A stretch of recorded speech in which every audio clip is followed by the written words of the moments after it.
How's it going, everyone? Data here, and welcome back to the Vancouver Canucks franchise mode here in NHL 24, episode number 40. Can you believe it? Entering the 2033-34 season, year number 11 here with the Canucks. In the last one, we had a new heir come to the organization as we acquired Marco Kasper from the Detroit Red Wings, a player who is on the trade block and is making $5.64 million for 2 more years. He's a 90 overall who's way above point per game last season, 93 and 82. Could he be the future heir to second-line center and Elias Pettersson? That is what we're hoping for. We had to make space within our top 6, so it's sad to say goodbye to Owen Tippett, but we're looking forward to the future here with Marco Kasper. But speaking of that future, it could be a very interesting episode, as Jonathan Lekaramak and Aatu Räty are both expiring UFAs who want big pay increases moving into what will be the 2034 offseason a year from now. And if they're going to be worth that money, slash if we're going to have to make the room to keep them on for the money that they would have deserved, then they're going to have to show us a strong 2033-34 campaign. As you can tell by the title of this episode, possibly it could be the entire season that we're doing here for year number 11. As we're into the last 8 weeks or so until NHL 25, I want to try and get as many episodes of the Canucks done before we wrap it all up. So instead of doing 2 episodes, part 1 and 2 for the regular season, and then a playoff episode and off-season episode, we're going to try and do it in 3 episodes. Regular season, postseason, off-season from now to the end. So 10 seasons of 4 episodes per season when we make the playoffs. Now moving forward, we'll do 3 episodes per season as much as possible, unless I need to pause for a certain reason. So you could be seeing that this episode is still a part 1 episode because we run into something around the halfway point. But in a perfect world, it's going to be a little bit of a longer episode, but it will be the entirety of the season. And if I need to ask a smaller question to the assistant general managers, it will be in the Discord server to the on-call AGMs. So, that being said, we're moving into year number 11 with a very strong lineup. We're 3 years removed from having won our last Stanley Cup. We won 2 cups in our first 10 years. In the last couple seasons since winning the cup, we lost in round 2. Last year, we lost in 6 in round 3, the Western Conference Final.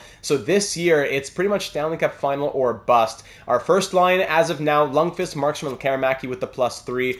Pettersson, Kasper, and Räty on the second line, also with the +3. Third line, Tjupkin and Sidorov, full-time third liners. Hopefully that's going to help out their growth. While Tage Thompson's back for another season. We acquired him at the trade deadline last year. He scored 10 points in 14 games. And then in the playoffs, 12 goals and 17 points in 19 games is a +11. So we brought him back 2 more years at $2.6 million if he's here for them. And on the fourth line, Hugo Beaufet, who's grown in the organization, former second-round pick. Actually, are they all 2030? Yeah, look at this. Tjupkin, Sidor, and Beaufet, all 2030 second-round picks. Yes, I forgot about that. So that draft class from 2030, 3 years later, here they are in our bottom 6. Elmer Soderblom, who we also picked up in the Marco Kasper trade from Detroit, the 6'8" fourth-line centerman. And also on the right wing, Ezra Arcabello, also a 2030 draftee, but in the 4th round. He is a 5-star puck skill, 5-star physical grinder with 94 shot blocking and 94 stick checking. So as an 82 overall with medium potential, who knows what he could become in this lineup? Maybe a full-time third liner, middle 6 forward perhaps. So we'll start him off in the 4th line and see where it goes from there. On defense, Quinn Hughes alongside his new partner, Ruslan Kravchenko. Last year in his rookie year grew from, what, a 79 to an 82. Now he's an 84. 20 points and a +28 from the defensive defenseman with 5-star puck skills and 5-star shooting, along with the 94 shot blocking.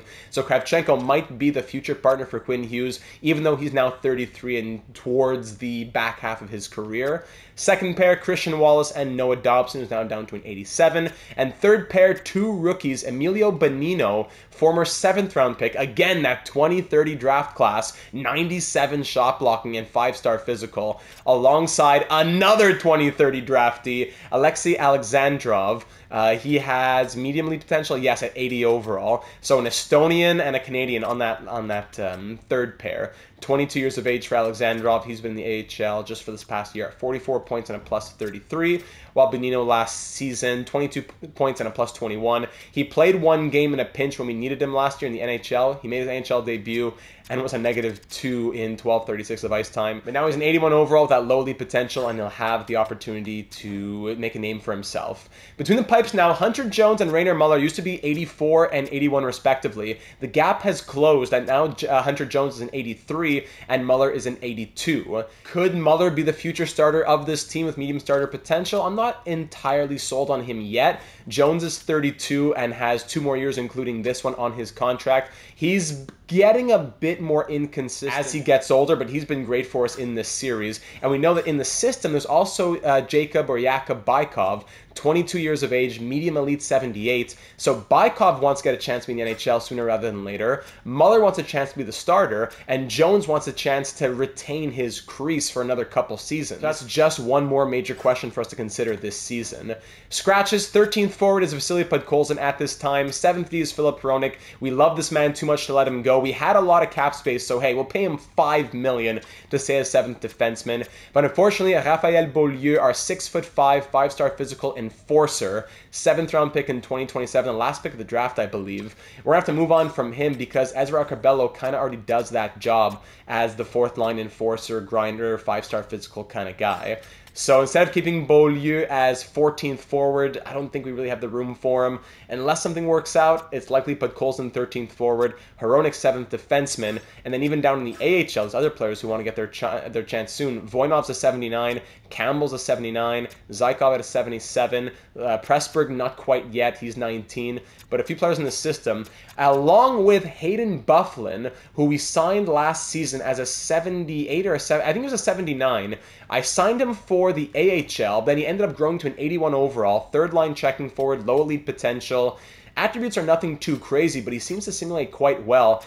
Back-to-back 70-plus point seasons with Cleveland in the AHL, but he does take a lot of penalty minutes. So if Bufflin comes up to the NHL to fight for 4th line, 13th forward, or what, that pushes out Beaulieu even more. I know he's a fan favorite, but I don't think it's really going to work out for our good friend Raphael. So there's the recap on everything moving into this 2033-34 season. Not too much more to think about, but the AGMs did leave their thoughts, so we'll dive into the comments here, starting off with Gavin, who said, "Wow, I was not expecting a huge trade to happen this episode. Really sad to see Tippett go, and that's a ton of value that we traded out. It was Tippett, Dominguez, Montoya, Arvidsson on defense. Ton of value, but this is a business after all, and the right move was made. Welcome to Vancouver, Mr. Casper. A quiet but strong draft. A little disappointed you didn't go all in for the hometown boy Connor Bedard in free agency, though. Connor Bedard, he was like a 90-point player. It's crazy that Bedard and McDavid can never even get to like more than a little bit over point per game, maybe. So we didn't go after Connor Bedard. Gavin also likes the lines how they are right now. I don't remember Beaufait's stats in the AHL, but I don't think he really blew it up by any means. Now he was like a 50-point guy. So maybe we can wait on him until next year, and then he takes on a full-time 3rd-line role. If anything, I would try and get Bufflin on the 4th line, since we got him for free and we aren't pressured to force his growth. So it's not that Beaufait's not ready, it's that Bufflin, we have less stock in him, and Beaufait might get better growth in the AHL. Also, don't sleep on my man Beaulieu. Excellent locker room guy and good injury replacement. I know. Just that he would be like 15th forward. Bykov, the AHL starter, could also take over as backup sooner rather than later. He seems to be the surefire goalie of the future, so it would be good to see what he can do in the NHL. We should give him a few games if Muller or Jones look shaky. Great point right there. Another storyline to look out for is next year's draft. We already know we're going to be transitioning to a younger core, and since the first overall pick is very likely to be a medium franchise, depends, because it is a stronger draft class, could we have a Tuukka Varakis kind of situation, a callback to our San Jose Sharks series on NHL 23, where we have this new young star to lead the team through a sort of retool and into the 2040s in a post-Lekaramaki, Ratu, Dobson, etc. world. Maybe even Holland, the RFA from Dallas, who's there right now. I think that would be a good way to end the series and ensure the Canucks faithful that GM Data has left the team in good hands. Just my thoughts. Have a great day, Data, and see you at Rogers Arena for what may be our best season yet. Thank you for all that, Gavin. And a great point is raised in that last paragraph. We got to start thinking about not just the future of this team, but the future of this team. Who amongst like our inner core has another 10 plus years to go? Lundqvist had 22 for sure. Markstrom at 26, okay. But everybody else here, Lekaramaki, Pedersen, Casper, Ratu, they're likely all retired within 10 years. I know that's very far ahead, but that's what we've got to be thinking about as we're starting to transition to the President of Hockey Ops role within the next few seasons. Concerning the Tuukka Varakis situation in the Sharks series, series. Essentially, we traded Chaz Lucius to Detroit for the first-round pick that became the first overall pick. So there's a little bit of luck intertwined in there, and that player, Tuukka Varakis, ended up leading the Sharks for years to come after we were no longer there. So it wouldn't be that easy to acquire. There was a little bit of luck involved in San Jose, but I see exactly what Gavin is saying. Now, this player, Holland, the RFA from Dallas, he'd be very tempting. Damon Holland, 21 years of age, coming off an 84-point season, 47 goals, and I would go after him if he was just a regular RFA, but the thing is, Dallas is just victim of the AI not knowing what to do right now. If you look at skaters matching the block, Rupe Hintz is on an expiring $10+ million contract, and they even have Noah Hannafin for 2 more years of $5 million as like a 76 overall. So if the AI would just trade a prospect or a pick to dump 10 to 15 million, they'd be able to keep Holland. We don't have the trade value to acquire these players and then flip them. It would be more of a headache than anything. I already looked into it. So Dallas is just going to have to ride it out and keep Holland as an RFA, or maybe another team offer sheets him. But it would just be a little too cheese, unfortunately, as Dallas is just a victim of poor AI management. Moving over to Genzi McKenzie's comment, Genzi says Pettersson and Ratu should swap wings, because Pettersson is center left wing eligible and Ratu is just center eligible. Maybe that'll help chemistry. We'll do that in just a moment. I also think Bufflin should be on the 4th line in the NHL, along with Beaufet and Arcobello. You might initially gawk at the fact that all 3 of these players are wingers. There is a precedent for wingers playing center in your franchise mode series. No problem at all. It just honestly comes down to the face-off attributes, so we'll look at that in a second as well. I think the power play should consist of Lundqvist, Markstrom, Lekaramaki, Kasper, Pettersson, Tupkin, Sador, Beaufet, Hughes, and Wallace as the 10 players. This would offer a good mix of proven ability and growth opportunity. Ratu, Thompson, and Arcobello can be included in the penalty kill. Wesley, one of our medium league goalie prospects, should also be traded. You might be able to get a 4th-round pick or something, who knows. Fire the AHL coach who gives horrible chemistry. And also, Ratu right now, 85% of his asking price is 6 years at $7.65 million. Not horrible for a player who in 2033 is consistently scoring over 60 points. I think you should sign him that extension now. And $7.65 million with the cap at over like $110 million. In 2024 numbers, with the cap at 88, that would be equivalent to $6.1 million. So Ratu was making 5.25, he'd get a boost up to, in today's numbers, 6.1, but in this universe up to 7.65. It's a little rich for my blood, but he has continued to prove himself year after year.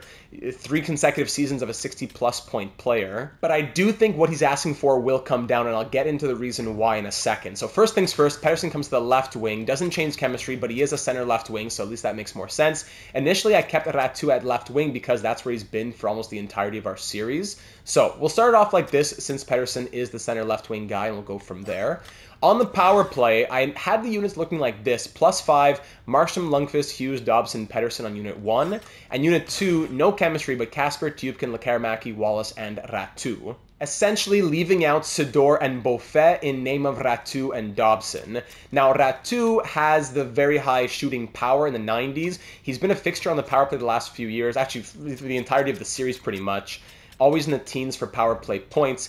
And on the first unit, we need Noah Dobson playing up there because we saw last year, as soon as we put him on the power play, his numbers started to turn around. His numbers still ended at 32 points, but if we're going to be keeping Noah Dobson in that $11.15 million that he's commanding right now, we got to give him the chance to be scoring higher than 30 points a season. So Dobson's a lock. I could see Ratu coming off for Beaufet or Sador, especially if Beaufet is going to be stuck as 4th liner. So I don't want to put Sador, I don't think, because he's getting 3rd line at least. But Beaufet on the 4th line would be a guy who makes more sense. And he has 5-star shooting as well. 90, yeah, I could see it for Beaufet. So it's sad to not have Ratu there, but we'll give him penalty kill time to make up for it.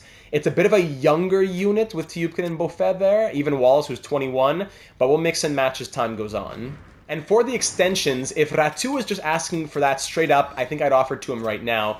But here's what's curious. For 5 years, he wants 10.4. For 7 years, he wants 10.5. But for 6 years, he wants 8.975. And at 85%, we can get it down to 7.65. That makes me think that this is not his actual desire. I think we might be able to get to a point where he would want 4 by 8, 5 by 8.25, 6 by 8.725, something like that. Because it's not really the number that's scaring me, but it's more the term. Ratu for 6 years, I know we owe him a contract. And paying him that much money now makes sense, but to pay him that money until he's 36, that scares me. So I'm hoping his 4 or 5 year demand comes down a little bit, especially a 5-year demand, and then we'll reconsider. So I'm not in a huge rush to get it done now, because I'm willing to take that risk to save the year or two come when he's 34, 35, 36. Hope that makes sense. I'm not disagreeing with Jenzy McKenzie's thought at all. The money, the number is okay. It's just the term. We'll end it off now with the second half of this comment that came in from Ryan saying, if you've ever heard of a guy named Raimo Curry, 2BC legend, I demand Arcobello gets first line time.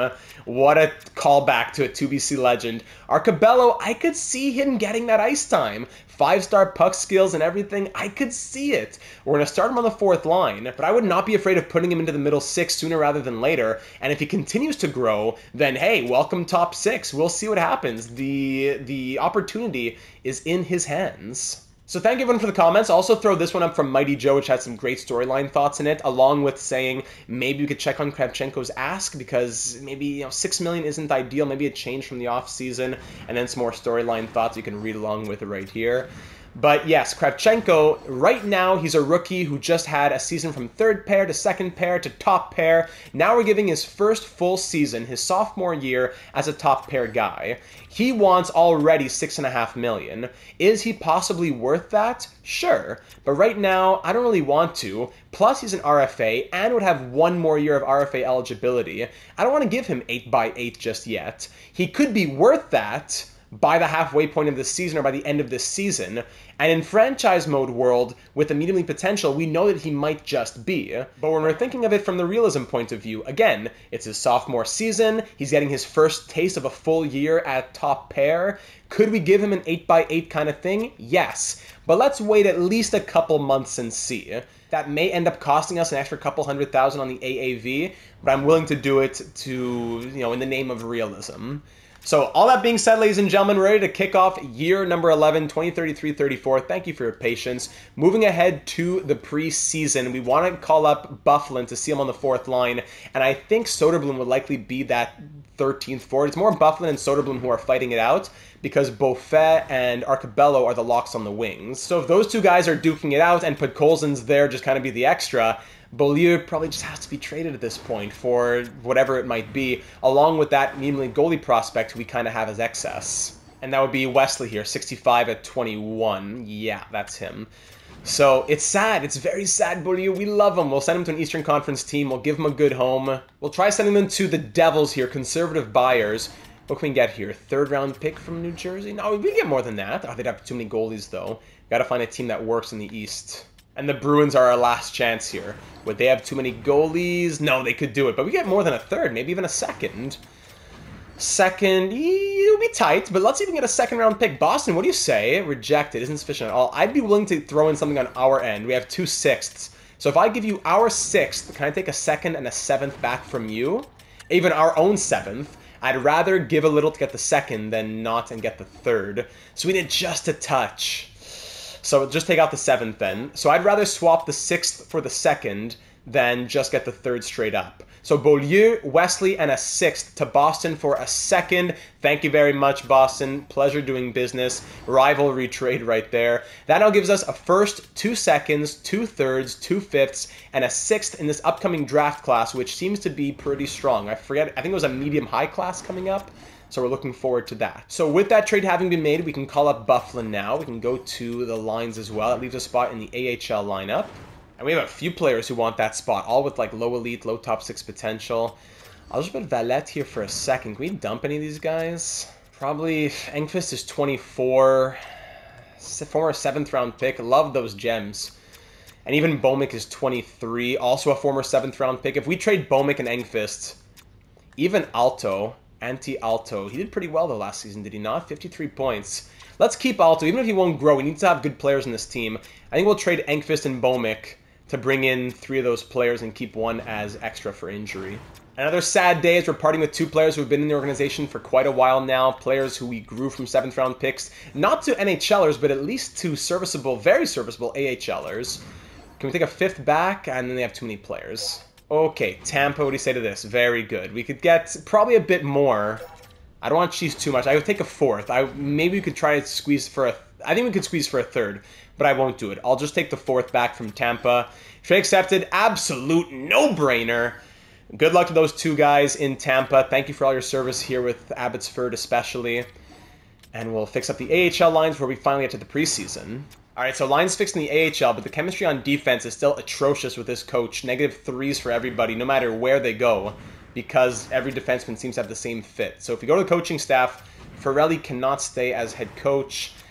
And you know what? Yeah, I remember our goalie coach is angry. His morale is super low. So I'm going to go ahead and fire Strudwick. And Grayson McKenzie, still, yeah, he has A+ teaching. Let's try this. Let's put Ferrelli goalie coach for a second. What if Grayson McKenzie, they're also, 2B coaches, make him AHL head coach and Ferrelli NHL goalie coach. McKenzie's fit is 53. And it gives +1s across the board for the forwards, but on defense, exact same -3s for everybody, no matter what you do. Yeah, no matter what you do. -3, 0, -3. Unless you put, like, okay, -2, 0, -3. So, it still doesn't work. So now we got to play musical chairs. Novorth to goalie coach, Spacek to assistant coach, Ferrelli to AHL associate coach. I have to go hire a new AHL head coach as the NHL goalie coach, then fire Novorth, promote it's such a convoluted process. Oh my goodness. AHL head coach who has a decent fit now that we have the lines as we like them. 68. How about all by teaching? 62, 68 for Holik. A- teaching, but then C- influence. For someone balanced on both. A 53. No, we might have to, yeah, I think we probably got to go with this guy. Holik. Even though Connolly has the A+ versus B, we have to go down a little bit to A-, C-. But I think it's worth it because you see how much the defense take a hit there. Even Voinov, too. All right, Vaclav Holik, we'll try you out and see what happens. NHL goalie coach before we demote you to your actual position of AHL head coach. We'll advance a couple days. Oh, sorry. 4-1 win in the preseason. Sorry about that. But it was fine. We had the lines how we wanted them. Bufflin was called up. That was a Soderblom game. No problem. So, I didn't get to see the close stats, though, unfortunately. But even +- for everybody. That's good. Goal and 2 assists from Markstrom. Love it. And Jones made 26 saves on 27 shots. All right, Rainer Muller's going to get the next one. Might even give a game to Bykov in there. Thank you for a generous financial compensation. You're welcome. Talking like a robot. Now here comes more of a mess. So now we fire Novorth or Spacek. He seems to not be... yeah, his chemistry's low. Okay, so Novorth, goodbye. Fired. Then... Frelly's already not happy, so I'll put you to AHL goalie coach for a second. Holik, AHL associate. McKenzie back to NHL goalie. Then Holik to actual AHL head. And Ferrelli to AHL associate. Sheesh. There you go. So chemistry takes a little bit of a hit there, with McKenzie having to be demoted and all. But I'm going to leave the AHL goalie spot open, because you might still have to play around with it a little bit if we're having more issues. But now the chemistry in the AHL will be 1-0-1-1, and defense +3-0-0. Yeah, we can live with that. No problem. Finally. Next game of the preseason now, we'll get Muller in there, and we'll also keep Soderblom as fourth-line center. 3-2 Canucks the final. Shots 33-21. Plus-minuses look okay. -2 from Wallace. 1 from Lundqvist, Karamaki, Markstrom, and Dobson. But the fourth line holding their own. We'll take it. I'm going to give another game to Muller, but now we'll get Bufflin in as fourth-line center. Soderblom, 2 games, even plus-minus. No problems there. He made a case for himself. And now Bufflin, we're talking about playing a winger at center. I'm not a huge fan of this, more because he has 70 face-offs, and yeah, no one is better than that on this line. So Bufflin with 70 face-offs is a little bit scary. We've tried Ratu at center before with his 72 face-offs. Pretty much just year one, eh? And it was 41.58%. Never really been much better than that, but when he is better, it's in a much smaller sample size. I don't know. Maybe Bufflin will surprise us. So we'll put him fourth-line center, and Muller will start. 5-4 win in Edmonton. Shots end 40-34. A bit of a tighter one than we would have liked. +2s for a few guys there. -2s from Sador, Tyupkin, and Thompson. Ugly night for the third line. And yeah, hold on. Bufflin had an assist and was a +1 with 6:40 of ice time, while Arcabello scored himself a goal with 6:45. And Muller allowed 4 on 34. So we won't touch the forwards of the defense, but now Muller, so we got 2 starts, 890 save percentage. Okay, I'm going to have you back up Bykov. Jones will come out of the lineup. We're going to call up Bykov. I don't think I can just call him up though right now. I got to send somebody down. So I guess we'll send down Jones since there's no waivers right now. No problem. So Bykov will start and Muller will back him up. And we'll just see what he's got. Let's see what the former second-round pick in 2029, the Ukrainian, has in store for us. 22 years of age. And yeah, Hunter Jones, there you go. Okay, so a little ugly, but a big comeback. From down 4-1, we win 6-4 here against the Kings. So a little shaky of a start, which is understandable from Bykov. Ends up making... Oh, he got pulled.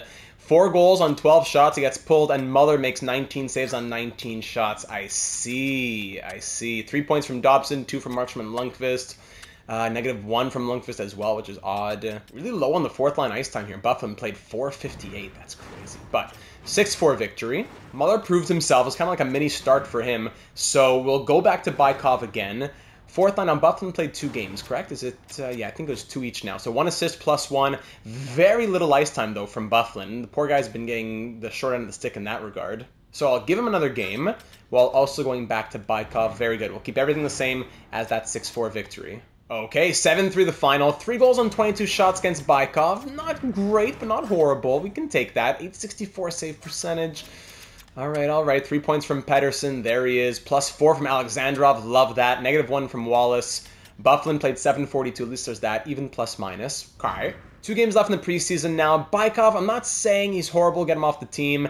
But I don't know if he's ready. I know it's a very small sample size. I'm sorry. But it's not like we're desperate to say we need someone to be our backup. We're happy with Jones and Muller, at least to start the season. So Bykov, thanks for showing us what you had. We'll send you back down. Keep refining your skills. And we'll be in touch soon. So we'll have Jones come back up. He'll start this next one. And Soderblom will also return to the lineup for the 6th game of the preseason. Eesh, Hunter Jones, 7-6 win against San Jose, but Jones allows 6 on 26. Unless he got pulled, I didn't check that. I simmed through it rather quickly. Yeah, he was in for all of them. 6 on 26 against Hunter Jones. Okay, 4 points from Pettersson. What a machine out there. Kasper, Alexandrov, and Benito all +2s. And Soderblom, no points with 8:14 of ice time. Gotcha. Okay, last game of the preseason now. I've been very happy with Rainer Muller, so it's more Hunter Jones who has to prove himself here. Jones has had 2 starts. I'm going to keep him in for this last game, the 7th and final opportunity here for some of these players. Jones, 2 appearances, 867, while Muller in 3 appearances has a 918. So Jones will start again, and I'm going to give the last game on the 4th line to Bufflin, because his ice time for some reason was very, very low. So we'll give him one last chance. And we'll roll like that for the last game of the preseason. We are 6-0, 11 points in 6 games, goal per game from Pettersson, coming off of a, 94-point season. 1-1 after 20, 4-1 after 40, and a 7-4 final. 4 goals on 28 shots, though. Hunter Jones, another 3-point night from Pettersson. Whew. +3s for a lot of players. -2 from Arcabello. -1s for Beaufet and Bufflin, but some points for them. Goal from Beaufet. And 4 on 28 past Jones. 857 save percentage. Rainer Muller might be getting the start here to kick off the regular season. So if we sim forwards to the first game, which is against Chicago, it's a home matchup at Rogers Arena. There you go. We have like 8 days off, so that's a very nice way to start the year. Hey, and now I sim through the preseason stats. Oh my goodness. Now I gotta go through it one by one. I would want to show you all in one place. Sorry about that. Lundqvist, 9 points in 7 games. Markstrom, 13 points in 7 games. Lekaramaki, 9 in 7. Very good if you want that big payday. He's got to continue to show us why he's worth it. Pettersson, 8 goals and 14 points, a +12 through 7 games. Ridiculous. Marco Kasper, our first glimpses of him, 1 goal, 8 assists, 9 points, and a +9 in 7 games. Aturatu, another guy who wants a payday, 9 points and a +10 in 7 games. Marian Tupkin, 3 goals, 4 points, -1. Tage Thompson, can you pick up where he left off with the postseason? 2 goals in 7 games, okay. Junior Sador, 2 points in 7 games, okay. Hugo Beaufet, 1 goal, 1 assist, 2 points, good. Hayden Bufflin in his, was it 4 appearances, 2 assists, and an even +- from Bufflin. And Ezra Arcabello had 2 goals and an assist, 3 points, even +-. Look at Ezra. While Soderblom did not do badly, but no points, even +-. Okay, 3 games, 2 shots on net. Yeah, I think Bufflin gets the start, and we'll see where it goes from there.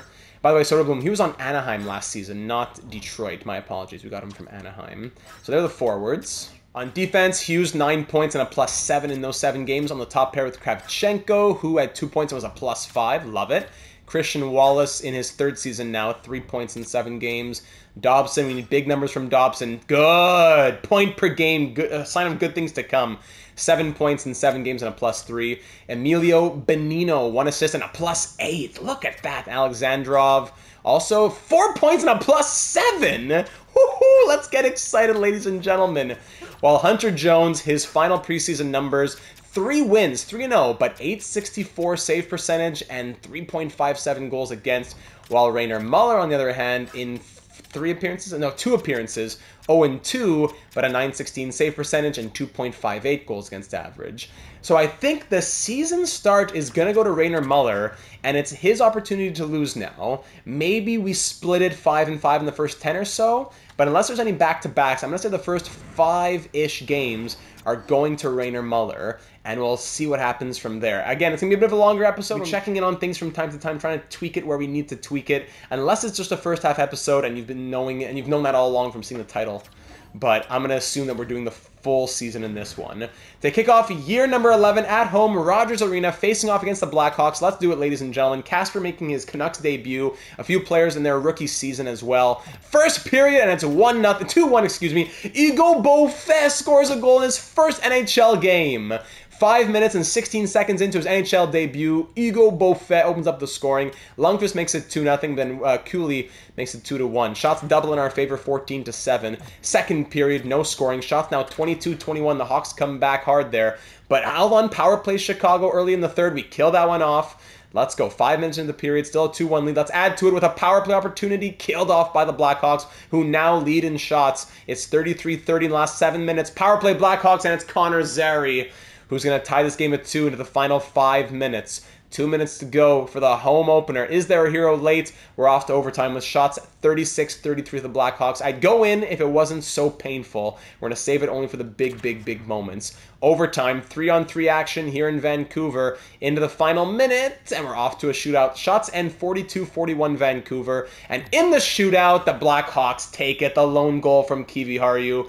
Tough, huge effort though. Very well done. Both goalies looked great. 39 saves from Muller and 40 from Daigle. Very good opening to the season. Just we need a little more scoring. That's what fell apart last year in the playoffs. We need to get that scoring. Rainer Muller looked good though, so we'll keep him in. There is a back-to-back here, so you know what? We'll go Lightning and Maple Leafs to Muller, and we'll consider Jones for the game against the Sabres.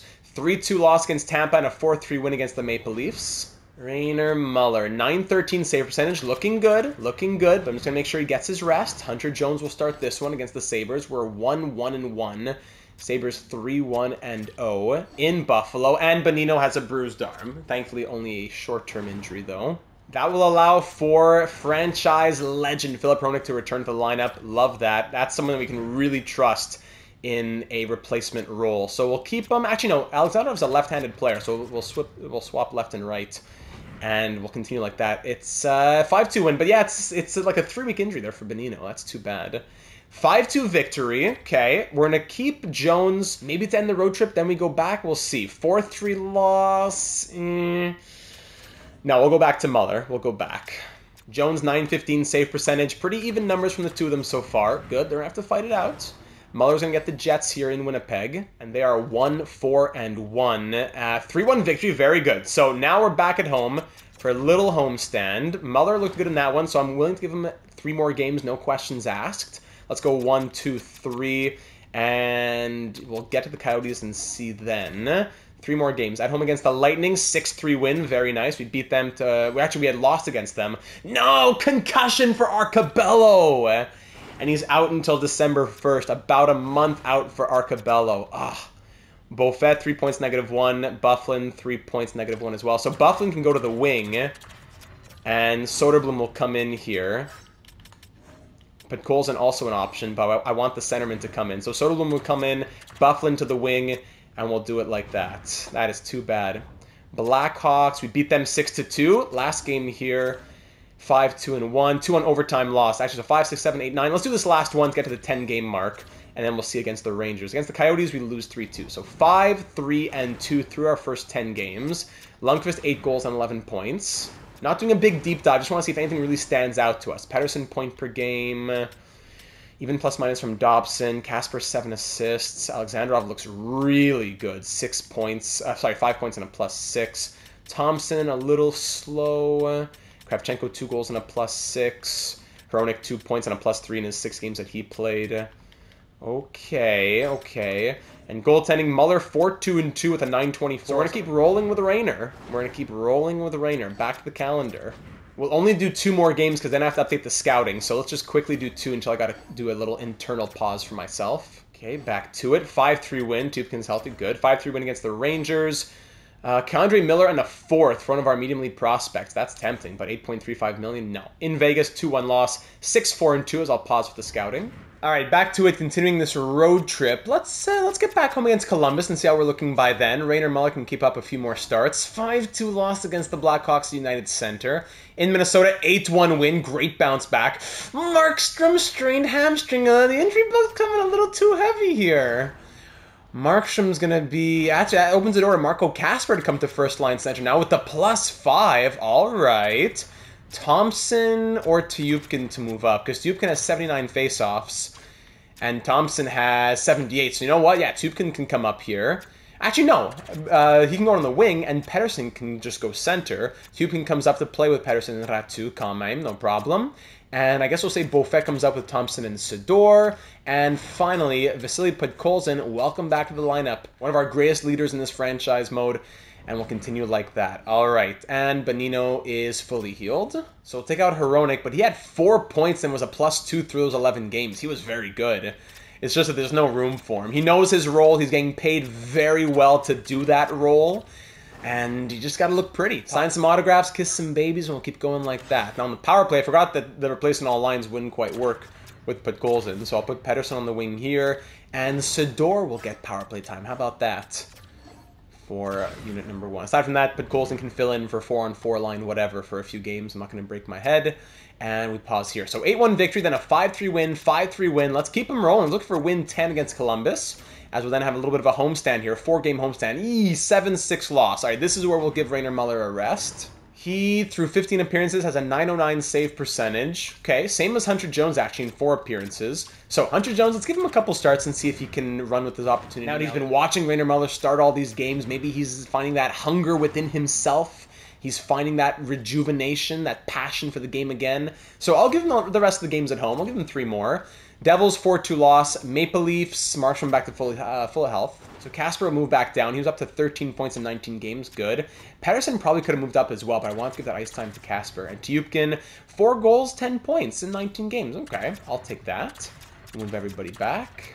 And Podkolzin had a goal and an assist in those 4 games. Lovely. Thank you, my friend. Markstrom back to first-line center, of course, and fix up the power play. Lovely. Back to it. Okay, so we gave 3 games, we said, to Jones, correct? So it ended up being 4-2 loss, 2-1 loss, 3-2 loss. So he goes 0-3, but only allows 4, 2, and 3 goals against. Maybe even less against the Devils. Maybe it was 3, 2, and 3. Can't be. We got to get some support here. Where's the run support? Where's the scoring? On the road in Dallas, 6-1 win. Come on now. And Arcobello's back to full health. So that means that Soderblom will likely come back out. How did Elmer do? Elmer, 6 assists? What? 6 assists in 13 games. And Buffin has 8 points. This 4th line's on fire. Beaufet has 9 points in 21 games. What? And Junior Sidor has 3 assists in 21 games? Hold on. Okay, so Sidor's coming down.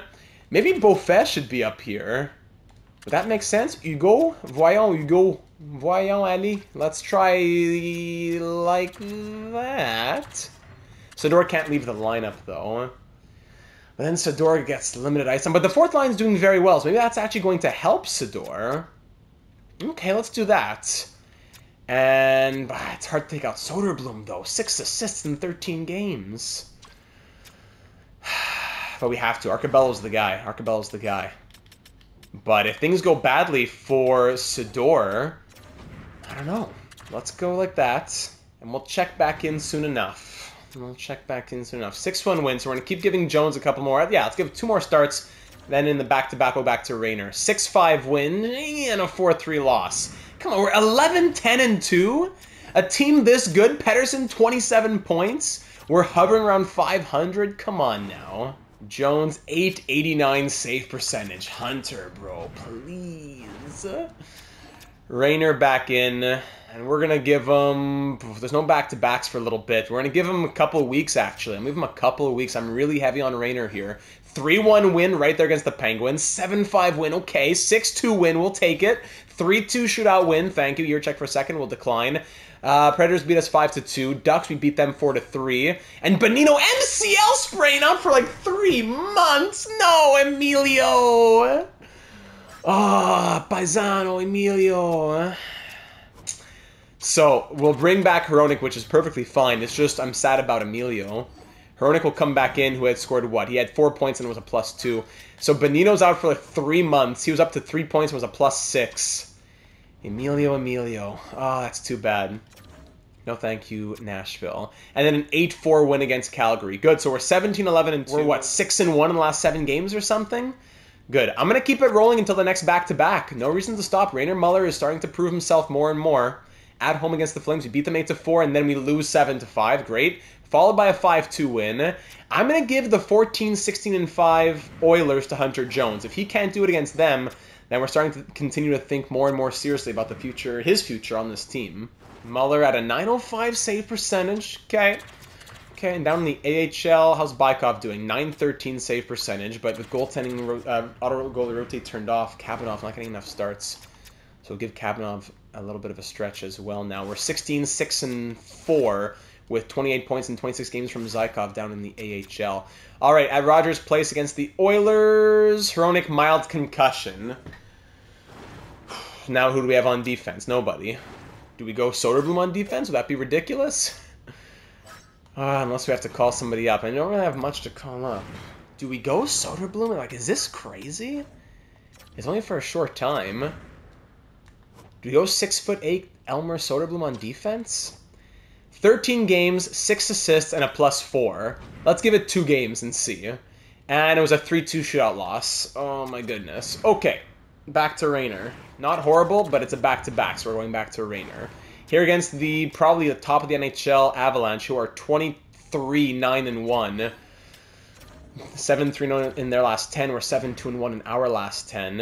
Only like 2 more games with Soderblom on defense. I'd prefer to do that than have to call up like a 75 overall. First period, Lundqvist opens it up on Sebastian Cossa. Second period, 2-1 Kovalenko on the power play and then even strength. Shots 21-14 for the Avs. We're down by 1 in the third. Come on now, top 6. I have not seen enough scoring from this core.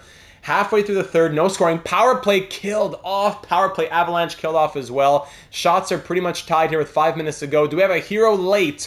Someone in that top 6 to tie this game. Someone with passion. No one. Shots end 31-27. And we lose 2-1. Sebastian Cossa. Rayner Muller looked good. Back-to-back 1-goal losses. Oh my goodness. I said head coach auto replaced. Okay, alright. Do we keep going Rayner now? I suppose so.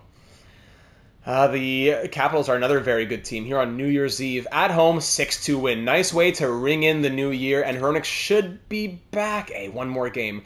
On the road at PNC Arena. Hronik fully healed. Let me just see what the result in this one was. Caden Foss, very good. It was a 4-3 victory. Thank you. Soderblom, buddy, 13 games, 6 assists, and it was a +4, I think, right? Got an assist, it was a +3 on defense. I love it. I love it. Elmer, look at you, man. Hronik will come back, no problem. All right. And, yeah, Rayner's here. And the AHL quick fix here. All right. All good to go. Back to full health. Just still waiting on Bonino for a couple more months, sadly. We're going to advance 3 more games, which is when I need to update the next scouting report. Canadians, Panthers, and Capitals all on the road. Pettersson! Ooh, pulled groin. Thank goodness. Only a couple games. Woo. So we'll say, yeah, let's keep Beaufait. Let's keep him going. Hugo Beaufait's impressing me. 9 goals, 8 assists. All right. Hugo. And Sador, final. So he had this like 1 goal, 7 assists +5. Could it be? Since we put him on the 4th line. And Arcabello's going to get a chance here. And then Soderblom back in his 4th line center. Let's do that. All right. +1 on the 4th line just for a couple games. And then the game will never tell us anything. And you have to stop the sim and go back to yourself. 5-2 win, 5-4 loss, 4-2 loss. We'll pause here to update the scouting. That's all done. Now we'll just sim one more game to get to the halfway point against the Penguins. Go through this game against the Canadians. 5-2 win. Very good. Pettersson back. So 5-2 win on the road and then a 3-1 loss at home. Now here's the official halfway mark against the Penguins. We'll go in and see this one once we put Pettersson back into the lineup. Soderblom, 7 assists, plus 6 in 19 games. Love it. And now here we go against the Penguins at the official halfway mark. Almost an identical record. We're 21-16-3. They're 21-18-2. We're both 4-5-1 in our last 10 games. Are we going to be on a 42-win pace or a 44-win pace through 41 games? Let's see at the halfway point of this 2033-34 season. First period, 1-0, Noah Dobson. Second period, 2-1 goal apiece. Suzuki ties it, then Hayden Bufflin makes it 2-1. Shot 22-20 for the Canucks after 40 minutes. 1-goal lead here in the third period. Rainer Muller looking good, but there's Elliott tying it at 2. We need some support here. Power play opportunity that's killed off by the Penguins. We're leading in the shots halfway through this third period. Final 8 minutes, power play once again, and this time Frederick Lundqvist is going to put us up 3-2, but then Perzogen, former Canucks prospect, Perzogen ties it at 3. Oh my goodness. Final minute now, and we're going to be headed to overtime, and in overtime, nothing comes from that. Extra 5 minutes there. Shootout action, and we take it. Tage Thompson gets the winner, and we'll come away with the shootout victory, giving us an official pace of 44, 32, and 6 here at the halfway point. All right, Frederick Lundqvist with that big goal was his 29th of the season. We'll check the player stats in just a moment. Just a quick little peek at how things are going league-wise.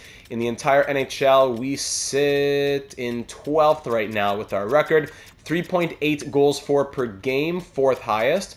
Goals against, 3.05 per game, amongst the lowest as well. Very good. Power play sits at 30.6% to lead the league. Love that. Penalty kill, though, at 79.3. So, yeah, we should definitely take a look at fixing that as it's somewhere in the middle. Yeah, okay. Through the halfway point, Lundqvist is on a 90-point pace. He scored, could it be that, was it 100 flat last year? No, that was the year before. 97 points last season with 60 goals. This year, almost on pace for 60 again. Very good. 29-41, 90-point pace. I wouldn't mind a little bit higher from him, but we can accept that. Pettersson's above point per game. Lekaramaki, 39-41, trying to prove his worth as an 88 overall who wants big money. Quinn Hughes, 37. Marco Kasper, the friendly ghost. He's friendly right now. 34-41, very happy. Dobson, 33, on a 66-point pace. Really bouncing back from that down year last season. We weren't sure of him. Is he able to get back to the pace that he once had when he first showed us in the first year and a half? And yes, as of now, he is. Already passing last season's totals. And the ice time, is it that dissimilar? No, it's almost the same ice time. So, great. No Dobson, no problem with me. Stefan Markstrom, 28-37, is a bit slower than I'd like to see. Tupin, 27, that's good. Ratu, 23 is now there's one where we're saying this is a guy who wanted to get paid big money on his expiring deal. He's on a 46-point pace right now. In the past, he's had 3 consecutive 60-plus point seasons, but now it's the power play time. Yeah, he's hurting without the power play time. Can we really say, okay, he's finished, now we're not giving him, like, add 15 points per year. If he's on a 46-point pace, give him 15 more points, that would have come on the power play and he would pass 60. So is it really Ratu's fault? No. And who's taking that spot from him is Beaufet, right? What's he doing down there? Bufflin has 20 points in 41 games as a 4th liner. Okay, we'll take that again. Another guy who's surprising us, 40-point pace on the 4th line. Christian Wallace is also on a 38-point pace, same as last season. I want to see a bit more from Wallace. Hugo Beaufet, now he's the one who's playing the power play time. He has 3 power play points, 17 points in 41 games. I'm probably going to put Ratu back, I gotta admit. Thompson, 16 points, -3. Sador, 12 points and a +6. Kravchenko, 9 and -2. Alexandrov, 9 points, +8. Arcabello, 6 goals, 8 points, +4 in 28 appearances. Soderblom, 7 and 19. Hronik, 4 points, -3. Benino, 3 points, +6. Same number of games between Hronik and Benino now. But Colson, 4 games, 2 points.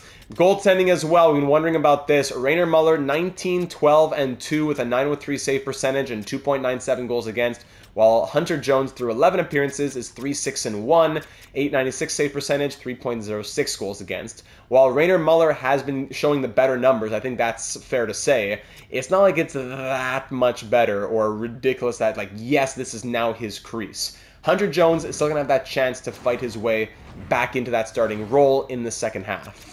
So, speaking of that second half, Hugo Beaufet will stay on the 3rd line as Sador's been bumped down. When it comes to the power play, the second unit, we got to put Ratu back. He's a consistent second unit guy getting like 15 power play points per year. So Ratu will return to the second unit. The penalty kill, though, needs to see some changes. So let me play around with this for a little bit. And we'll try this. Unit 3 like that, Unit 2 like this, Unit 1 like this. Just gotta, you know, it's not ideal according to the defensive attributes, but it seems like something's not really working. If it's a penalty kill below 80%, you gotta do something about that. So, that being said, I'm going to say we keep Rainer Muller in for a little while longer. 4-3 win, 3-1 loss, 4-2 loss. The 5-4 loss before that, so-so. Let's give him 2 more games and see how we sit a week from now. Hurricanes and Kraken, both home games. 4-2 loss, 6-3 loss. Now, so we're going to go back to Hunter Jones for a little stretch now. Down to an .899 save percentage now. Forget deciding between Jones and Muller. Soon we're going to just a new tandem or a new goalie or something like that. And in the AHL, I'll put Bykov back to start. Kabanov looked good, though. Kabanov looking very good, actually. So, Bykov now 23 years of age. The door might be opening for him sooner rather than later. And now we'll go ahead and do another week or so. 3 games here, starting with the Ducks on the road in Anaheim. 4-1 loss. Bruins, we beat them 5-2. No, thank you, San Jose. On the road facing the Blue Jackets, 3-2 loss. My goodness. Are we going to hit 40 wins? Are we going to miss the playoffs? Come on now, this is ridiculous. What is the issue? We're scoring goals. We're one of the highest scoring teams. We're allowing some of the fewest amounts of goals. 3-2 win. We're barely squeaking out these 1-goal games. On the road in New Jersey. You know what? I'm going to keep Hunter Jones in there again. Back-to-back 3-2 score lines. A loss and then a win. Hunter Jones is going to stay. 2-1. 2 goals on 12 shots to start the game. Second period, 4-2. 4 goals on 22 shots. And we have 2 on 20. Third period now. Sidor with a rare goal. Thank you, Junior. 5 minutes into the third period, we're down by 1. And there's a fifth. Goodbye. 5-4 loss. We score 4 goals, but we allow 5. What is there to say? We got to do something now. We've let it go for too long. Both goalies with goals against average above 3. No, it can't be. It cannot be. All right, Bykov's coming up, but someone's going to have to go down, I believe. Oh, no, sorry. Bykov could come straight up, and it was because of Benino's injury. Yes, exactly. Okay, so Jakub Bykov, he's going to get his NHL debut here. He's played parts of 3 seasons in Abbotsford since being drafted in 2029 with a second-round pick. We have a lot of stock in the Ukrainian. Let's see if he can take this opportunity and run with it. Or will we be considering a deadline trade? Facing the 18, 27-3 Boston Bruins, here's a big chance for the rookie. It's against a losing team. Yes, it's on the road, but here's a big chance for him to try and fight his way into the NHL. First period, 0-0. Second period, 1-1. Hughes and McAvoy. Shots 32-21. It's a 1-1 game here in the third period. Bykov already looking good, but we got to give him the run support. Where is the scoring? 1 on 36 against a losing team. Tarasov allows his second. Finally, as Lundqvist gets a power play goal. Final 8 minutes. Shots are 44-26, and we're barely up by 1 against a sub-500 team. It's not going to last. And there's the goal to tie it late. There you go. Overtime, and there. Thank goodness Marco Kasper wins it in overtime. 2 goals on 30 shots from Bykov in his NHL debut. Gets third-star honors. Hughes a goal and 2 assists. Lundqvist a goal and assist. And the friendly ghost wins it for us in overtime. Another game that is won by way too close of a margin. I don't get it. We're going to give him Philadelphia and Detroit and see what happens after that. All-star break. Now, Evan Bouchard being offered to us. Well, that's not exactly... Well, you look at these deals. Michikov, Yakimchuk, and Kolyachonok. 3 defensemen from the Rangers being offered to us. Jesper Lindstrom, injured knee. All right. Send him through the All-Star break. Back to full health. Voinov and Campbell, look at the overall growth. Voinov up to an 80 overall, and Ned Campbell listed as a third-line checking forward, up to an 81. A 4th-round pick in 2031. He has 40 points in 43 games down in the AHL. Keep an eye on Ned Campbell. All right. Big surprise right now for the first-line centerman. Okay, can we get all these trade offers? Here we go. Bykov, 3-2 win, 6-4 win. Okay, so Bykov's going to stay for a couple minutes here. We will allow him some rest here. Let's get Muller in. Bykov, 904 save percentage, 3 games, 3 wins. All right. Rainer Muller gets the Ducks here with a home game facing Anaheim, 5-3 loss. Oh, man, we're going to trade Jones and Muller at this point. Make Bykov our starter and just play 70 overalls. Muller with his 900 save percentage and 3.09 goals against average. Bykov, you're going to give him, I don't know, next 10 games to Bykov, to the deadline. Bykov to the deadline, and we'll see what's happening by then. Maybe we'll still be above 500 by that point. Back-to-back here, no problem, he can keep playing it. Let's go a couple of weeks and see what Bykov can do. On the road, Tage Thompson, injured foot. Out for whatever that might be, a week or so. Okay. So that'll put Tupkin to the wing here. Start to center. Sador comes up. Bufflin goes there. And Soderblom will come in at center. Okay, lovely. Continuing on. Sharks on the road. We have no idea what the result was. We have to pause the sim to see it. 4-0 shutout. Let's go, the Ukrainian. 4-3 win against the Jets. Let's keep it rolling. Bykov, it's all you, big boy. Lindstrom's healed. Good. Thank you. On the road against Edmonton. A 4-3 loss. Tage Thompson back already. There you go. Get in there, Tage. Back to it. So 4-3 loss on the road in Edmonton. On the road against the Kraken. Not going to do this right now. I know it's a crazy offer to see Evan Bouchard, but $11.8 million for 3 more years at his age. Not going to really work out. 3-2 win, and then a 4-0 win! 2 shutouts now! Okay, Emilio Bonino is now back to being a playable injury. Won't play him yet, but we definitely can't send down Bykov. We cannot send down Bykov with those numbers. Let me check these out. Bykov, 2 shutouts and .917 save percentage. He's 7-1. Meanwhile, these guys are just a disgrace. It's ridiculous. Is now the time to trade Hunter Jones?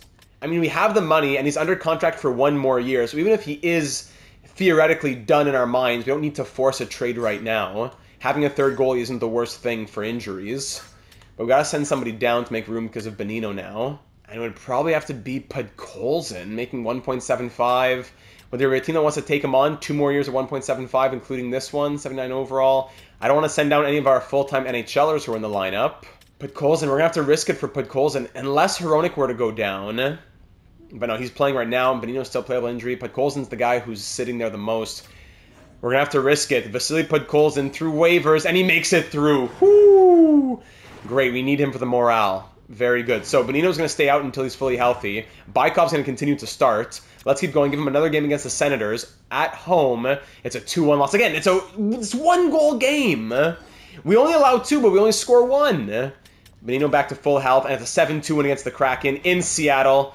All right, so in our last 10 games now, we are 7-3-0, thanks largely in part to Bykov, who now has a record of 8-2 with 2 shutouts, a .919 save percentage, and 2.1 goals against average.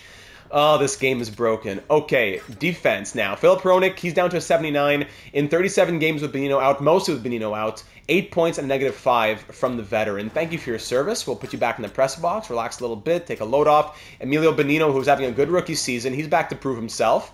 Back to playing third pair with Alexandrov. Very nice. And aside from that, I think we're at full health now. Am I correct in saying so? Yeah, Hunter Jones will continue to sit as third goalie.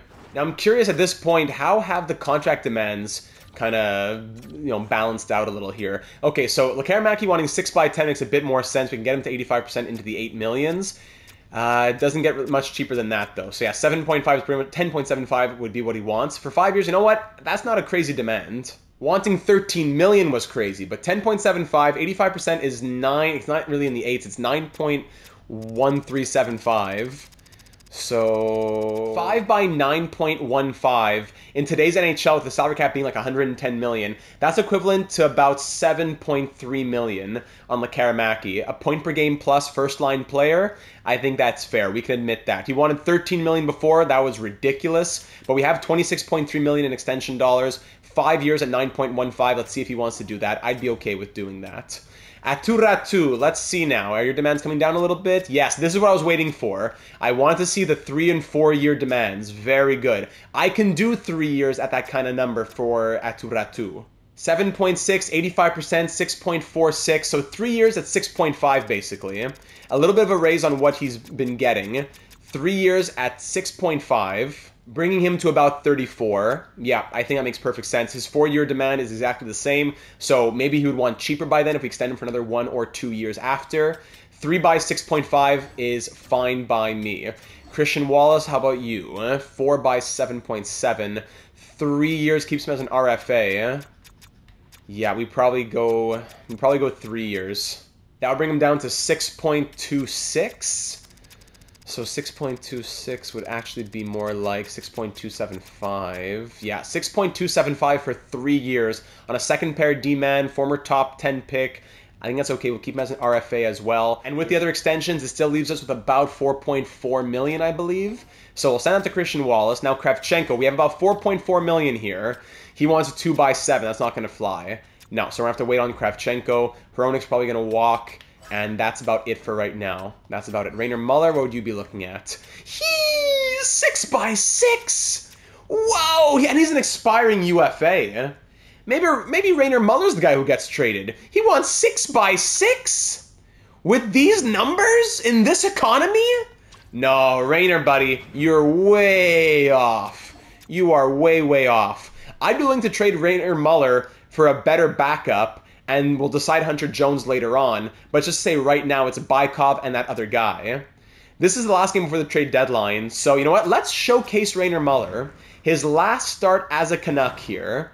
I think no matter what we think about him, 6x6, I can't risk that demand maybe coming down, maybe not. He's an expiring UFA. I want to get value for him. I know he doesn't have much value, but I want to get value for him right here, right now. So at home, his final start as a Canuck potentially. He's been rumored to be on the trade block. Let's see what he can do against the Wild. First period, 2-2. 2 goals on 6 shots. Great job. Ratu and Hughes score for us. Second period, 4 goals on 16 shots now on Muller. Muller. What do you want 6? Okay. Serenity now. Down by 1, 4-3 Wild. There we go. Markstrom ties it at 4. There we go. Thank you. Hayden Bufflin puts us up and gets another one just like 20 seconds after. From down by 1, now we're up by 3. Markstrom on the power play. Tiyupkin makes it a party. 8-4 Vancouver. Brandstrom gets one back. 5 goals on 19 shots. 9! Benino gets one more. So you see, we allow 6 goals on 20 shots against Muller. We gotta score 9 goals just to win a game. It can't be, Rainer. It can't be. I'm sorry. I love you. I know one of our AGMs, Alfred, is your long-lost uncle, but we can't do it. Shots end 42-23, and we barely win 9-6.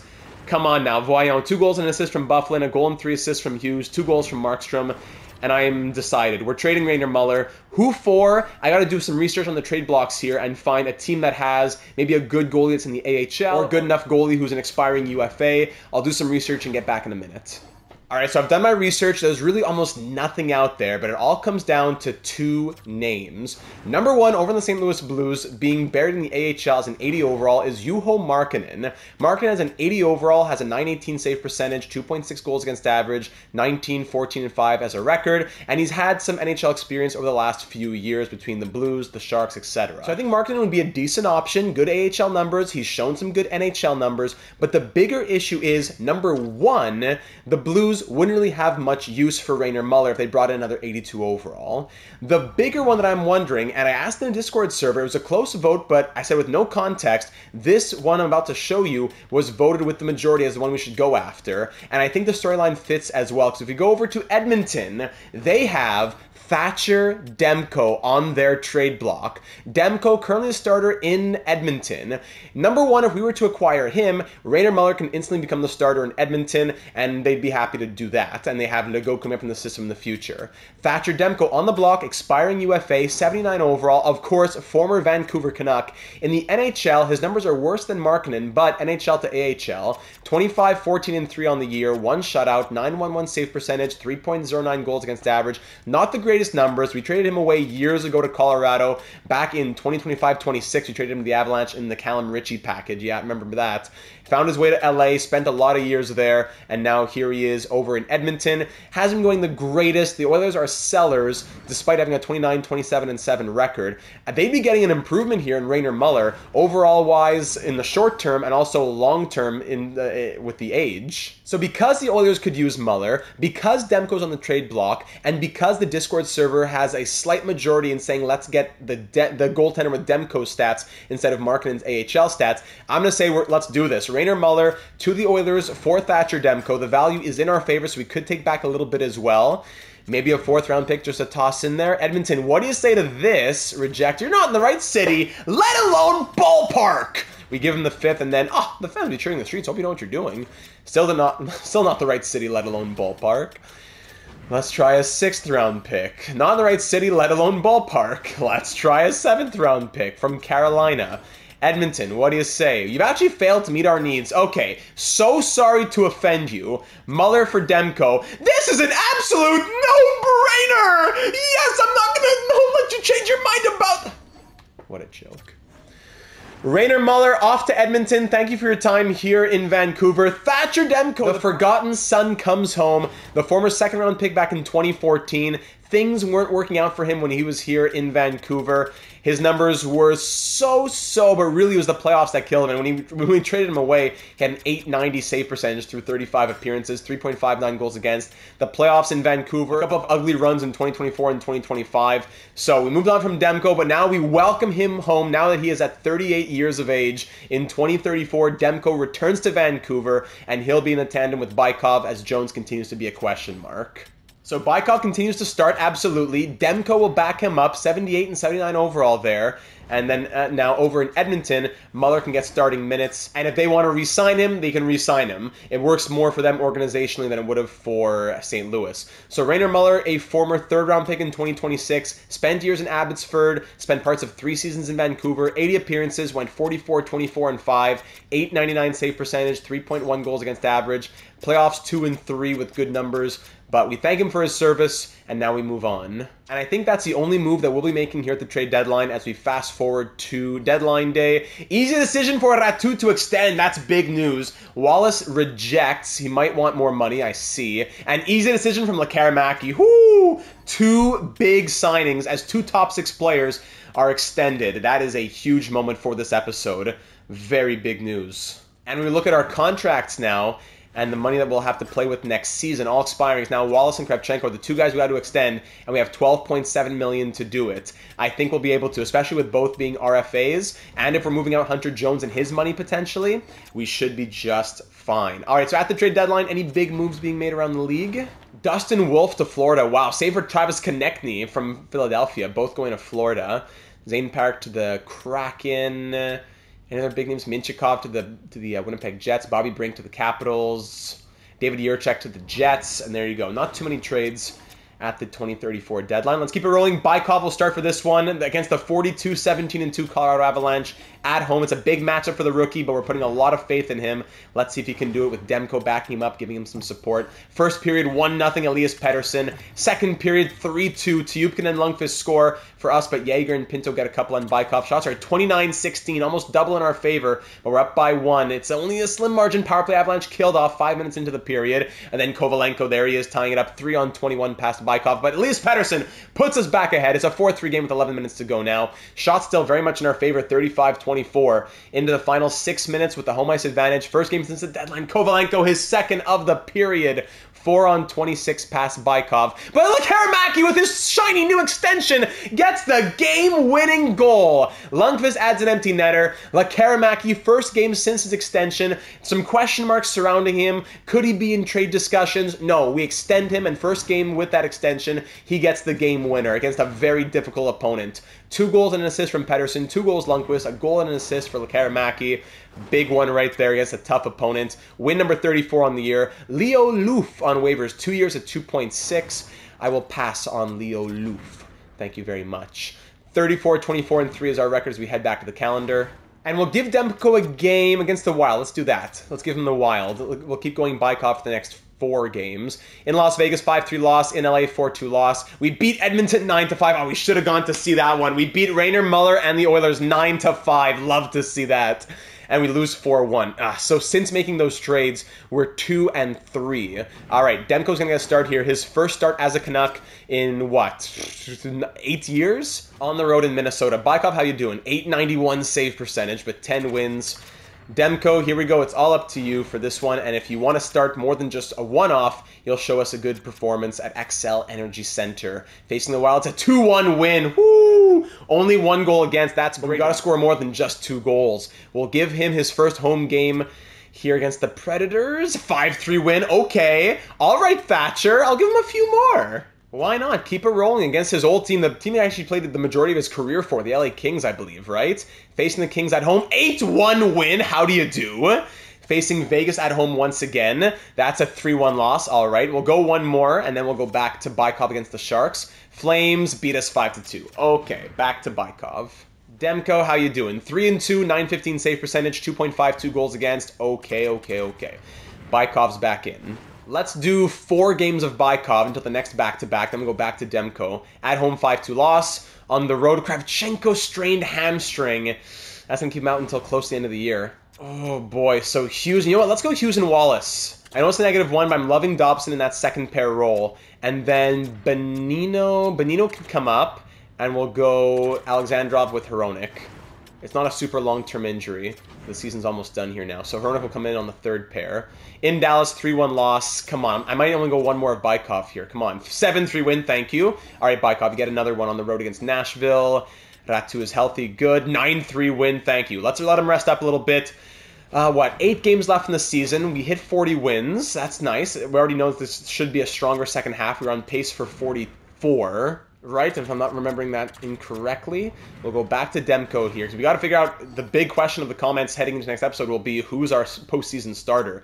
That I'm not sure about yet. Lundqvist, 1 goal away from 50. Can he do it here tonight against the Blues? 3-2 win, and he does do it. 50 in 75 from Frederick Lundqvist, and we win 3-2. Facing the Islanders back at home, 4-2 loss. Bykov again. Thank you. So Kravchenko already back. Great news. Russell and Kravchenko back on that top pair. I'd love to see that. Facing the Coyotes here at home. It's a 4-3 loss. Tight games here. The playoffs are not a lock yet, gentlemen. Let's go. At home against the Stars. Dobson, mild concussion. Only out for a week, thankfully. But this has been an odd episode for short-term injuries. They've been a real nuisance. Have to keep fixing the lineup here. So Alexandrov. You know what? Let's keep Wallace and Hronek. Hronek has played well in that second pair role before. So Hronek will come in and fully replace Dobson. Get the power play time as well. 3-2 win, thank you. Let's go back to Demko. Sorry, I meant to Bykov. I'm already mixing myself up. We'll go back to Bykov. And he'll start here against the Sharks on the road. 6-0 shutout victory. There's a third shutout from the rookie through 20 appearances. How do you do? Now we're going to get to see this game against Rainer Muller and the Oilers. They're going to destroy us after we beat them 9-5 last time. But let's sim through this one. Bykov will start once more. Facing the Oilers, we're both 5-5-0 in our last 10 games. First period, 3-2. Of course, here come the goals. Thompson opens it up. Quint, of course, around Franklin Quint. Former Canuck Franklin Quint, then Cutter Gauthier. Pedersen and Lundqvist have put us back ahead. 2 goals on 9 shots past Muller. Second period, 5-3. We have 5 on 23 past Rainer now. Hamuse scores to tie it up, and then Lundqvist and Markstrom extend our lead back to 2. Make it 3. That's a hat-trick for Frederick Lundqvist now, as he's trying to hit 60 before the season runs out. 3-goal lead. We have 6 on less than 30 shots. Hamuse gets his second. That's 4 on 24 past Bykov. Bykov looking a little shakier as the year goes on here. I know he's playing over his head. 5 minutes to go here in the third period. Maybe even Hunter Jones gets another start to end the year. Just shake off the rust a little bit. And we'll win this one. 7-4 the final as Beaufet adds an empty netter. Shots end 36-32. Lundqvist gets the hat-trick in this one for second star honors. Markstrom a goal and 3 assists. And Lekaramaki 3 assists. 7-4 victory. Does that clinch us? That does clinch us. There you go. And win in game number 80. We clinch the postseason with our 44th win. Fantastic. Whew. 7-4 the final. Dobson back to full health as well. More good news. Thank you. As Hronek will come back out. He ended up playing, I'm happy that we signed him for the $5 million. He ended up playing quite a bit this year. I'm glad that he got what he did. So Bykov, .892 save percentage, 14-7 with 3 shutouts, 2.94 goals against. While Thatcher Demko got 2 games left here. How are we going to split this? I might go one. Let's go Jones backed up by Bykov. One more start for Jones. Maybe he has a chance. Maybe he has a chance to see the postseason. At Crypto.com Arena in Los Angeles. Let's do it. First period, 1-0 Canucks. It's Lekaramaki opening it up. Second period, 5-1. Markstrom, Lekaramaki with 2. Hat-trick for Lekaramaki within 25 minutes. Beaufet adds 1. Greg has 1 for the Kings. 1 on 18 past Hunter Jones. We'll call it there. 6-2 the final. Pedersen gets another. So does Greg. 6-2 game. As Hunter Jones puts out a good performance. Hat-trick Lekaramaki. 3 assists from Lundqvist. And Hunter Jones trying to fight his way back. He makes 27 saves on 29 shots. That's good. We'll keep that in mind as we give the last game of the season to who now? That is the big question. We hit 45 wins, but who gets the last game? I might keep it with Jones, actually. Jones now backed up by Demko instead of backed up by Bykov. Give him a night off from having to get the equipment on. Demko in 10 appearances is 5-4. Maybe we need to see one more slow sim game from Demko, though. Yeah, I think so. We've seen, even though it's not as recent, we have seen Jones in the slow sim. We haven't seen a lot of slow sim of Demko. So we'll give him the last game of the season here against the Ducks to end it off in Anaheim, looking for win number 46 on the year. Here we go. First period, 3-0 Ducks early. This is the type of stuff that we want to be seeing. It's not great, but we want to get it all out now and not be surprised in the playoffs. All 3 goals came on the power play, though, so take all of these results with a grain of salt here. Beautiful. Fighting major, roughing minor, high-sticking double minor. Lovely. All right, second period, and it's 3-1. Kravchenko gets us back in it. We're down by 2, shots tied at 20. Here we go, back by 1 now as Tyukin makes it a 1-goal game. We got to maybe take those 3 early goals with a big grain of salt. Demko holding it down since then. He does allow one to Drysdale there, but it's 4-on-30 now. Down by 2 with 10 minutes to go. We might lose this game. Hold on, Pettersson gets us back within 1, but I'm saying it's good research knowledge. Final 6 minutes to go, down by 1, final game of the season. Can we have a late heroic effort? No, Miller, JT Miller, former Canuck, adds the empty netter. Shots end 36-32 for Anaheim, and we'll lose this one by a score of 5-3. All right, so the season officially comes to an end, ladies and gentlemen, with a 45-34-3 record. Everyone has played 82 games, very good. So let's start breaking down the numbers from year number 11. 45-34-3, which was good enough for 10th best in the NHL.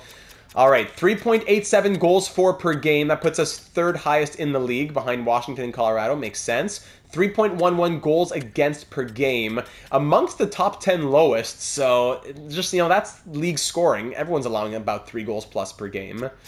Power play ends at 27.8. Drops a little bit, but still number 1 in the league. Please tell me the penalty kills above 80? Yeah, 79.9. It does come up a little bit. You know what? The top penalty kill in the league was at 83.8. So you gotta, once again, take it all into consideration with the league numbers. It was amongst the lower half of the league, but not as low as some years in franchise mode. The lowest we're seeing, 75, 76, 74. Okay, so not a great penalty kill, but not horrible. Not one of our better years for regulation losses, but here we are. All right, point totals now. Frederick Lundqvist does not hit 60 goals, but 57 goals and 94 points is perfectly acceptable in my books. A 4th consecutive 50-plus goal season from the young 22-year-old. 264 goals in his career, 442 points in 407 games. We love this man. Lundqvist led the way. Lekkerimäki right behind him with 84 points in 82 games. He's earning that extension. Very well done. 38 goals, 1 up from last season. 84 points and a plus 27. Only 12 penalty minutes. Same power play points. A little less ice time.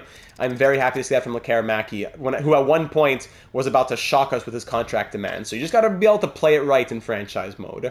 Stefan Markstrom ends with 82 points in 78 games, so not a 100-plus point season, but still point per game plus. It's a bit of a down year compared to his last 2 seasons. Still acceptable, absolutely. But you would have wanted to see, I don't know, maybe the ice time a bit lower. I don't know. Still happy to see it, though. Quinn Hughes, 80 points, finally. You get him with the right partner, he gets it done. 80 points in 82 games. What a wonky career you see this. It's all about the partner. Right partner, 91, 82. Wrong partner is 53, 56. Right partner, 76, 72, 85. Wrong partner, 58. Right partner, 80. 80 points and plus 26 from the now 34-year-old captain. Elias Pettersson, 78 in 79 from the now 35-year-old pillar of this franchise. Down from last season, but I'll still take point per game. Very happy from Elias Pettersson to still be able to have that output with 18 minutes per night. Marco Kasper, down from last season and his 93 points in Detroit, but 63 points with his ice time. 17:54, 4 less minutes than last season per night on average. That is no problem at all. Marco, he was a very friendly ghost, and 63 points as our second-line center with that ice time is perfectly passable. Aatu Räty in the end, 57 points, so a bit down, but in the end he scores 11 power play points in the second half of the season. Give him that full season on the power play, maybe he would have had maybe closer to 20 power play points, and that gets him well over 65 points. Yeah, no problem, a perfectly average year from Aatu Räty. Noah Dobson, 57 points and a plus 16. Slowed down his pace a little bit, but still did much more than last season and was closer to the numbers that we were expecting when we signed him that big contract in 2032. Not 60 points plus 52, but 57 points and plus 16 while still playing 21-18 per night at 34 years of age. Yes, this is the Noah Dobson that we wanted to see. Marian Tyupkin, 51 points, a negative 10 unfortunate, but in his 3rd season here in the NHL, showing continued development. I'm glad to see some growth in that regard. He did get 18 power play points though, so take away the power play points, same 5-on-5 output, but getting more ice time. Yeah, Tyupkin did well. Christian Wallace, 36 points and a plus 15. We know what he can do, though. We know what he can do. In the first half of 2032-33, he was almost point per game. In the end, 36 points. Maybe we just need to wait until Quinn Hughes cedes that title to him, the #1 offensive defenseman kind of guy. But until then, that's still good output. It's the power play as well. Give him power play time. It will be a different story. Tage Thompson, 35 points from the third liner. At 36 years of age and at that overall, that's passable. 20-goal season, you can't ask for much, much more. Hayden Bufflin, 34 points. The guy's playing under 9 minutes per night. He scores 18 goals and 16 assists for a 34-point season on the fourth line. This guy might have to see the third line next season if he stays, though. Actually, no, he signed on for 1 more year. So Hayden Bufflin might see third line minutes next year. I don't know. Hugo Beaufet, 32 points. He's playing close to 11 minutes per night, and Bufflin scores more than him. Hugo Beaufet, same for Sador. 29 points from him. He played 9.5 minutes per night. I don't know. Is Sador going to be another casualty of just not enough room? Let's trade him while he has value. Tough call. Arcabello, 17 points and a +10. Not a lot of penalty minutes, but that's okay. Still has that physicality out there for the fourth line. The plus-minus is what I care about the most, so happy to see that from Ezra in his rookie season as he played 69 games.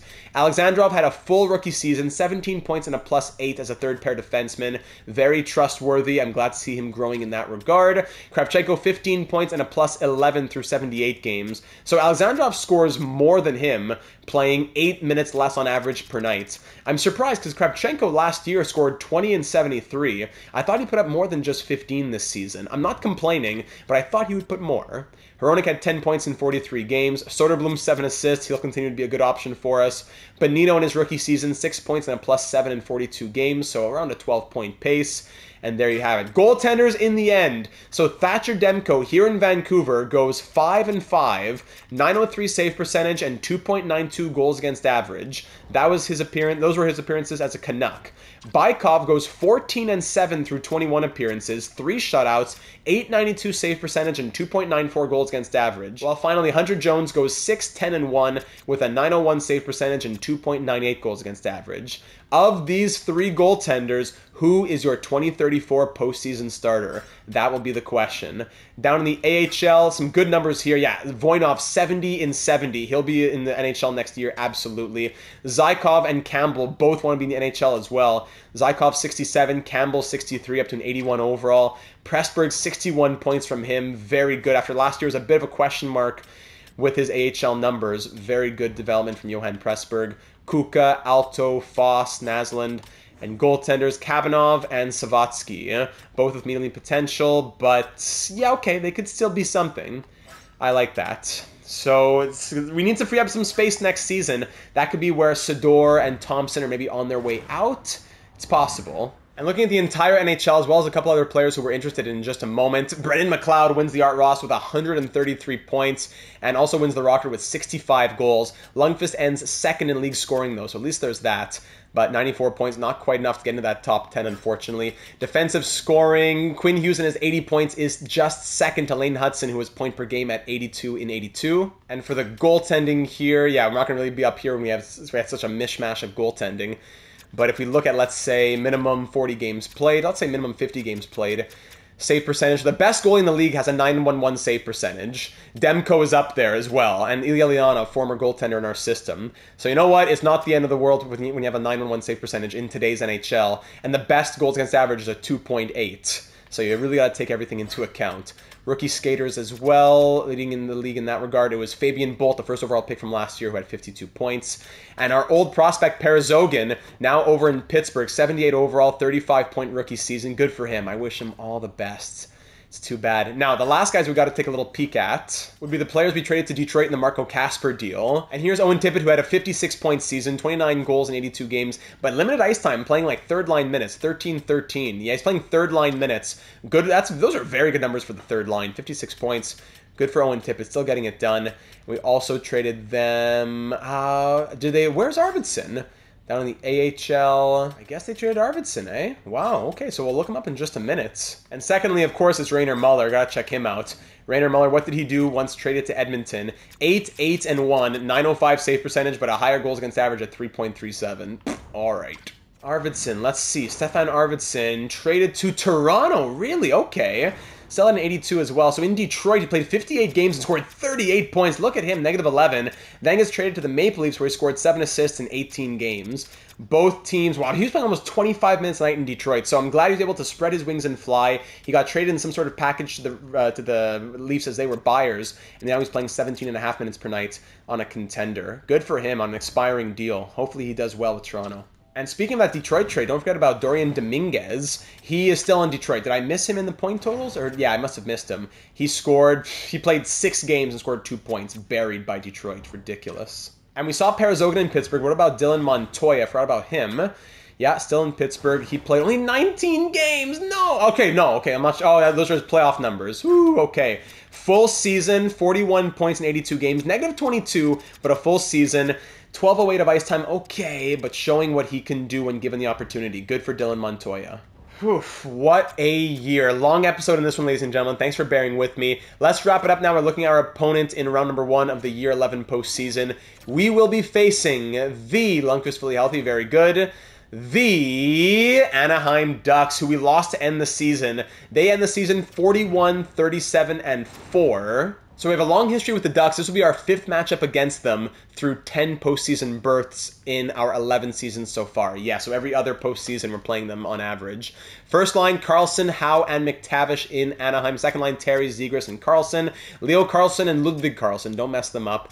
Third line, Thomas Derhuisseau, always remember that name, Miguel Marquez, and Robert Bjorkstrand. Third line, Neil Pettersson, Liam Foudy, and JT Miller, former Canuck, now at 41 years of age. JT Miller still got it on that 4th line. On defense, it's Jody Piero-Zabato with 90 overall, Jamie Drysdale. Second pair, David Reinbacher with Carter Yakimchuk, who's at a 78. And third pair, Olczyk with Kuhlmans. Between the pipes, it is Kalle Klang at a 79 and Andrei Vasilevsky at a 76. Klang on the season, so he must have been injured or something. He went 6, actually no, he was in New York. Oh, okay. He was 6-9-1 since coming to Anaheim, though. 872 save percentage and 4.3 goals against average, so it hasn't been going super well since he came to Anaheim. And on the season as a whole, not the greatest year for Kalle Klang. Meanwhile, Andrei Vasilevsky, if they turn to him, yeah, he played the majority of the games. Winning record, 905 save percentage, and 3.19 goals against. Look at the history, though, Vasilevsky. For the majority of this franchise mode, he's been a 90-plus overall guy. Look how many seasons are below 900 save percentage or hovering at 900 save percentage and above 3 goals against average. It's incredible. I would never want Vasilevsky as my goalie in franchise mode because of how cursed high overall goalies are. Scratches, Al Zellweger is injured right now, so that would be a big boost to their blue line once he comes back. And he is injured until April 27th, so another 9 days from now. And we play in 1 more day, so 8 days from game 1. So I'm sure he'll be back sometime in this round, unless it gets ended quickly. So there we have it, ladies and gentlemen. Year number 11 under our belt. Start with a longer episode, but I know we got to start getting through these episodes a little more as NHL 25 is on the horizon now. Next episode will be once I'm back from vacation, so be sure to take the time to leave all your thoughts on the lineup, on the goaltenders. Take your time to think about this. Read other comments. Discuss as assistant general managers. Our biggest questions. I think the forwards will stay as is. I think the defense will stay as is as well. The biggest questions will come down to the penalty kill units, which are still below 80%. Here's unit number 1, here's unit number 2, and here's unit number 3. If you have any changes, let me know on that. And of course, the goaltending. Who's starting, who's backing up, and who's on the bench. Start, backup, bench. We got to figure out between those 3, who's it going to be. Maybe even some extension thoughts as well if you want to start thinking about that. It's not the offseason just yet, but Wallace and Kravchenko need those contracts. 3x8 is what Wallace would want, 2x7.7 and 1x7.65, so we could try and extend him now or keep waiting. Same for Kravchenko, 2x7.3, bit rich for my blood. We got to keep an eye on them, but they're pretty much the only 2 guys that need contracts. So with 12.7 million, and again, maybe Hunter Jones's 4.875 that might come off the books, we can think about that. But if we were to say, let's keep Thatcher Demko as our backup for next year, he wants 1.75, and Bykov would be looking at a nice league minimum, no problem. So our tandem for next season is still a question. Right now, we got to figure out what is our tandem for the postseason. How long are those leashes? How soon do we go to somebody else? That's for all of you to decide down here in the comments on YouTube or over on the Discord server. Link in the description as always. Leave a like if you enjoyed the season that was, and of course, course, subscribe if you haven't already to be notified whenever we go live and where uploads happen here on the channel. Between all of our franchise mode series and NHL 25 to come, more career simulations to come your way as well. And I'll leave you off there. Thank you everyone once again for taking the time to watch. I'm looking forward to seeing you all again in the next one as we move into the year number 11 postseason.